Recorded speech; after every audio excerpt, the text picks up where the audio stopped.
Hello friends, ಎಲ್ಲರಿಗೆ ನಮಸ್ಕಾರ. Kannada life ಸ್ಟೋರಿನಿಂದ ಪ್ರತಿಯೊಬ್ಬರಿಗೆ ತುಂಬ ಧನ್ಯವಾದಗಳು. Thank you so much.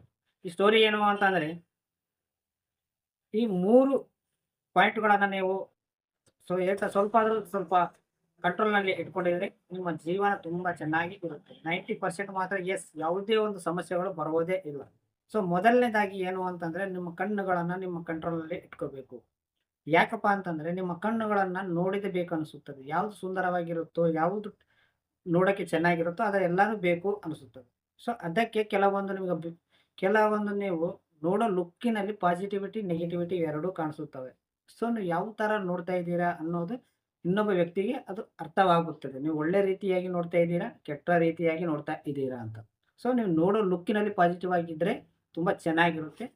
ಯಾವಾಗಲೂ ಕೂಡ ನಿಮ್ಮ ನೋಡಿದ್ದೆಲ್ಲ ಬೇಕು ಅನಿಸುತ್ತದೆ. ಅದನ್ನೇ ನೀವು ಕಂಟ್ರೋಲ್ ಮಾಡ್ಕೋಬೇಕು. ನಿಮ್ಮ ಕಣ್ಣುಗಳನ್ನ ನಿಮ್ಮ ಕಂಟ್ರೋಲ್‌ನಲ್ಲಿ ಇಟ್ಕೊಂಡಿದ್ದೀರಪ್ಪ ಅಂತಂದ್ರೆ 80% ನಿಮ್ಮ ಜೀವನ ಅನ್ನೋದು ನೆಗೆಟಿವ್ ಸಮಸ್ಯೆಗಳು ಬರುವುದಿಲ್ಲ. ಏಕೆಂದ್ರೆ ನೋಡಿದೆಲ್ಲ ಬೇಕನ್ಸುತ್ತೆ. ಯಾವಾಗ ನಿಮಗೆ ಬೆ ಸಿಕ್ಕಿಲ್ಲ ಅಂದ್ರೆ ಸ್ವಲ್ಪ ನೀವು ಅದರಲ್ಲಿ ತುಂಬಾ ಫೀಲ್ ಆಗ್ತೀರಾ. ನೆಗೆಟಿವಿಟಿ ಏನೋ ಥಿಂಕ್ ಬರುತ್ತೆ ಅದು. ಏಕೆಂದ್ರೆ ನೀವು ಅದನ್ನು ನೋಡಿದ್ರೆ ಅದು ಇಷ್ಟ ಆಗಿದೆ ನಿಮಗೆ. ಅದು ನಿಮ್ಗೆ ಬೇಕು ಅನಿಸುತ್ತದೆ.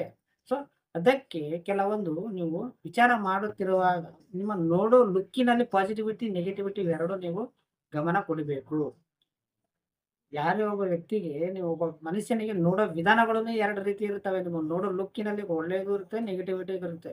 ಪಾಸಿಟಿವಿಟಿ, ನೆಗೆಟಿವಿಟಿ ಅನ್ನೋದು ಎಲ್ಲ ಮನಸ್ತತ್ವದಲ್ಲಿ ಇರುತ್ತದೆ. ಅದನ್ನು ಯಾವ ರೀತಿ ನೋಡ್ತಾ ಇದ್ದೀರಾ ಅಂದ್ರೆ ಇನ್ನೊಬ್ಬ ವ್ಯಕ್ತಿಗೆ ಅರ್ಥವಾಗುತ್ತೆ ನೀವು ಯಾವ ರೀತಿ ನೋಡ್ತಾ ಇದ್ದೀರಾ ಅಂತ.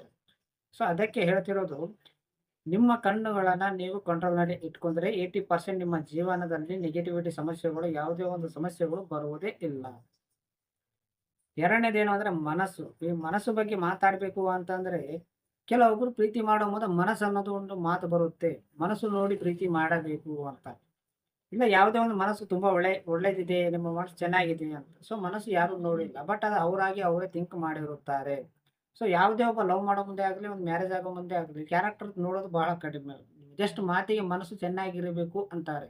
ಬಟ್ ನೋಡೋದೆಲ್ಲ ಮಾತ್ರ ಅಂದ ಚೆಂದಾನೆ. ಈ ಅಂದ ಚೆಂದ ಇಷ್ಟವಾಗಿದ್ರೆ ಮಾತ್ರ ಮ್ಯಾರೇಜ್ ಆಗುತ್ತೆ, ಇಲ್ಲ ಫಿಕ್ಸ್ ಆಗುತ್ತವೆ ಯಾವುದೇ ಒಂದು ಸಂಬಂಧಗಳು. ಅದಕ್ಕೆ ತುಂಬ ಹೆಸರಿಗೆ ಅಂತಾರೆ ಕ್ಯಾರೆಕ್ಟರ್ ಇಂಪಾರ್ಟೆಂಟು, ಮನಸ್ಸಿಗೆ ಇಂಪಾರ್ಟೆಂಟ್ ಅದು ಬೇಕು. ಬಟ್ ನೋಡೋದು ಒಂದು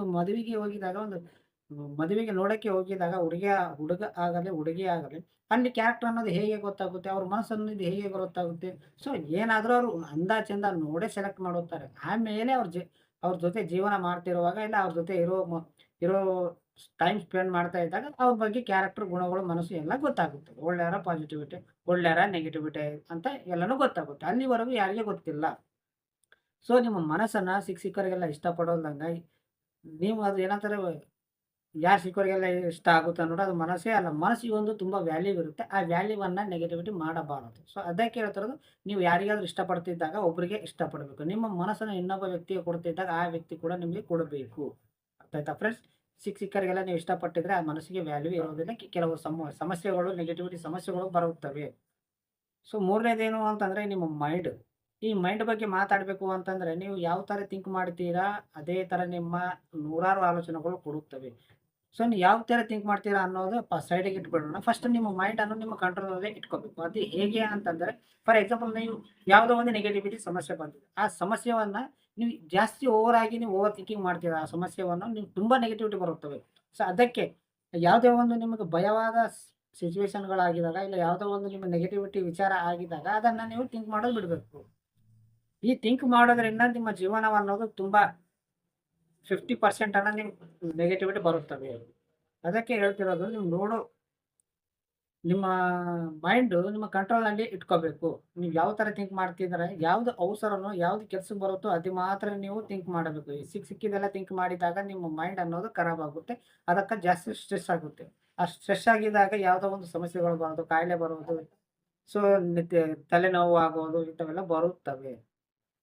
ಇವೆಲ್ಲಾನು ನೀವು ಕಂಟ್ರೋಲಲ್ಲಿ ಇಟ್ಕೊಂಡ್ರೆ ಮಾತ್ರ ನಿಮ್ಮ ತುಂಬ 90% ಚೆನ್ನಾಗಿರುತ್ತವೆ. ಯಾಕೆಂದ್ರೆ ಈ ಕಣ್ಣುಗಳ ಬಗ್ಗೆ ಮಾತಾಡಬೇಕಂದ್ರೆ, ನೋಡೋ ಪ್ರತಿಯೊಂದು ಅದು ಅಂದ ಆಗಲಿ, ಚಂದ ಆಗಲಿ, ಯಾವುದೇ ಆಗಲಿ ಇಷ್ಟ ಆಗಿದಾಗ ಅವ್ರು ಯಾವುದೇ ಒಂದು ವಸ್ತು ಇಷ್ಟ ಆಗಿದಾಗ, ಯಾವುದೇ ನಮಗೆ ಫ್ರೂಟ್ಸೇ ಆಗಲಿ, ಯಾವುದೇ ಒಂದು ವಸ್ತುವೇ ಆಗಲಿ, ಯಾವುದೋ ಒಂದು ನಿಮ್ಗೆ ಇಷ್ಟ ಆಗಿದೆ ಅದು ಬೇಕು ಅನಿಸುತ್ತೆ. ಆ ಬೇಕು ಅನ್ನೋ ಟೈಮಲ್ಲಿ ನಿಮ್ಮ ಹತ್ರ ಅದು ತಗೊಳ್ಳೋಕ್ಕೆ ನಿಮ್ಮ ಸ್ತೋಮತೆ ಇರೋದಿಲ್ಲ. ಆವಾಗಲೇ ನಿಮ್ಮ ಮನಸ್ಸು ಬೇಜಾರಾಗುತ್ತೆ. ಸೊ, ನಿಮ್ಮ ಕಣ್ಣುಗಳನ್ನು ನೀವು ಯಾರಿಗೇ ಆಗಲಿ ಒಂದು ಒಳ್ಳೆ ರೀತಿಯಾಗಿ ನೋಡೋದು ಕಲಿಬೇಕು. ಅದು ಕಲಿಸಬೇಕು ಕೂಡ. ಸೊ, ನಿಮ್ಮ ಕಣ್ಣುಗಳನ್ನು ನೆಗೆಟಿವಿಟಿ ತುಂಬ ಸೈಡ್ ಆಗಿಬಿಡುತ್ತೆ. ಹಾಗೆ ತುಂಬ ಪಾಸಿಟಿವಿಟಿ ಆಗಿಬಿಡುತ್ತೆ. ಸೊ, ಯಾವತ್ತೂ ಕೂಡ ಈ ನೆಗೆಟಿವಿಟಿ ಬಂದಾಗ ತಕ್ಷಣ ನೀವು ಪಾಸಿಟಿವ್ ಆಗಿ ಥಿಂಕ್ ಮಾಡಬೇಕು. ಅರ್ಥ ಆಯ್ತಾ ಫ್ರೆಂಡ್ಸ್? ಇನ್ನೂ ಒಂದೇನಂದ್ರೆ ಮನಸ್ಸು ನೀವು ಸಿಕ್ಕಿಗೋರಿಗೆಲ್ಲ ಇಷ್ಟಪಡಬಾರದು. ಮನಸ್ಸಿಗೊಂದು ವ್ಯಾಲ್ಯೂ ಇರುತ್ತೆ. ಮನಸ್ಸು ಹೇಗೆ ಇರುತ್ತೆ ಅಂದ್ರೆ ಯಾರಿಗೂ ಗೊತ್ತಾಗೋದಿಲ್ಲ. ಸೊ, ಅವರಾಗಿ ಅವರೇ ಇಮ್ಯಾಜಿನೇಷನ್ ಮಾಡ್ಕೋತಾರೆ. ನೀವು ಯಾರಿಗಾದ್ರೂ ಇಷ್ಟಪಡ್ತಿದ್ದಾಗ ಇಲ್ಲ ಯಾವುದೇ ಒಂದು ನೀವು ಲಾಯಲ್ ಆಗಿ ನಿಮ್ಮ ಮನಸ್ಸನ್ನು ಒಬ್ರಿಗೆ ಮಾತ್ರ ಕೊಡಬೇಕು. ಅದು ಇಷ್ಟ ಲವರ್ಸ್‌ನೇ ಆಗಲಿ, ಮ್ಯಾರೇಜ್ ಆಗಲಿ ಯಾವುದೇ ಒಂದು ಸಂಬಂಧ ಬೆಳೆಸ್ಕೋಬೇಕಾಗಿದ್ರೆ ಎಲ್ಲರಿಗೂ ಕೊಡಲ್ದಂಗೆ ಒಬ್ಬರಿಗೆ ಕೊಟ್ಟರೆ ಮನಸ್ಸಿಗೆ ಒಂದು ವ್ಯಾಲ್ಯೂ ಇರುತ್ತದೆ. ಮೈಂಡ್ ಬಗ್ಗೆ ಏನಂತಂದ್ರೆ ಈ ನಿಮ್ಮ ಮೈಂಡ್ ಯಾವ ಥರ ಇಟ್ಕೋಬೇಕಂದ್ರೆ ಒಂದು ಸಾರಿ ಯಾವುದೋ ಒಂದು ಮಾತು ಹೇಳ್ಬೇಕಾಗಿದ್ರೆ ಫಾಸ್ಟಾಗಿ ನಿಮ್ಮ ತಲೆಯಲ್ಲೇ ಇರಬೇಕದು. ಒಂದು ಮೊಬೈಲ್ ನಂಬರ್ ಒಂದು ಸಾರಿ ಹೇಳಿದಾಗ ಒಂದೇ ಸಾರಿ ಹೇಳಿದಾಗ ನಿಮ್ಮ ಮೈಂಡ್‌ನಲ್ಲಿ ನೀವು ಫುಲ್ಲು ಸ್ಟೋರೇಜ್ ಆಗಬೇಕದು. ಫುಲ್ಲು ಏನಂತಾರೆ ನಿಮ್ಮ ಮೈಂಡ್ ಯಾವುದೇ ಒಂದು ಮೊಬೈಲ್ ನಂಬರೇ ಆಗಲಿ, ಯಾವುದೇ ಒಂದು ಮಾತು ಹೇಳಿದಾಗ ಸ್ಪಾಟ್‌ನ್ಯಾಗ ನಿಮ್ಮ ಮೈಂಡ್‌ನಲ್ಲಿ ಇರಬೇಕಾಗುತ್ತೆ ಯಾವಾಗಲೂ. ಸೊ, ಅದಕ್ಕೆ ಹೇಳ್ತಾರೆ ನಿಮ್ಮ ಮೈಂಡು ಕೆಟ್ಟ ಆಲೋಚನೆಗಳು, ಕೆಟ್ಟ ನೀವು ಥಿಂಕ್ ಮಾಡಲ್ದಾಗ ಒಳ್ಳೆ ರೀತಿಯಾಗಿ ಪಾಸಿಟಿವ್ ಮಾಡಿದಾಗ ನೀವು ಯಾವುದೇ ಒಂದು ಒಳ್ಳೆ ರೀತಿಯಾಗಿ ಬರುತ್ತದೆ. ಅರ್ಥ ಆಯ್ತಾ ಫ್ರೆಂಡ್ಸ್? ಈ 3 ನೀವು ನೆನಪಲ್ಲಿ ಇಟ್ಕೋಬೇಕು. ಯಾವ್ದು 90% ನಿಮಗೆ ಯಾವ ಸಮಸ್ಯೆಗಳು ಬರುವುದೇ ಇಲ್ಲ. ಈ 3ರಿಂದ ತುಂಬ ಸಮಸ್ಯೆಗಳು ಬರುತ್ತವೆ. ಅಂದ ಚಂದ ಅಂದ ಚಂದದಲ್ಲೇ ಆಗಲಿ, ನೋಡೋ ಲುಕ್ಕಿನಲ್ಲೇ ಆಗಲಿ, ಸೊ ಪ್ರೀತಿ ಮಾಡೋ ಮುಂದೆ ನಿಮ್ಮ ಶಿಕ್ಷಕರಿಗೆಲ್ಲ ಮಾಡೋದು ಒಳ್ಳೆ ಮನಸ್ಸು ನೋಡಾಗಲಿ. ಸೊ, ಇವೆಲ್ಲ ಏನಂತಂದ್ರೆ ಪ್ರತಿಯೊಂದು ನೀವು ಕಂಟ್ರೋಲ್‌ನಲ್ಲಿ ಇರಲೇಬೇಕಾಗುತ್ತೆ. ನೀವು ಕಂಟ್ರೋಲ್ ಮಾಡ್ಕೊಂಡ್ರೆ ನಿಮ್ಮ ಜೀವನ ತುಂಬ 90% ಚೆನ್ನಾಗಿ ಇರುತ್ತದೆ. ಅರ್ಥ ಆಯ್ತಾ ಫ್ರೆಂಡ್ಸ್? ಈ ಸ್ಟೋರಿ ನೀವು ಪೂರ್ತಿಯಾಗಿ ಕೇಳಿದ ಪ್ರತಿಯೊಬ್ಬರಿಗೆ ತುಂಬ ಧನ್ಯವಾದಗಳು. Thank you so much.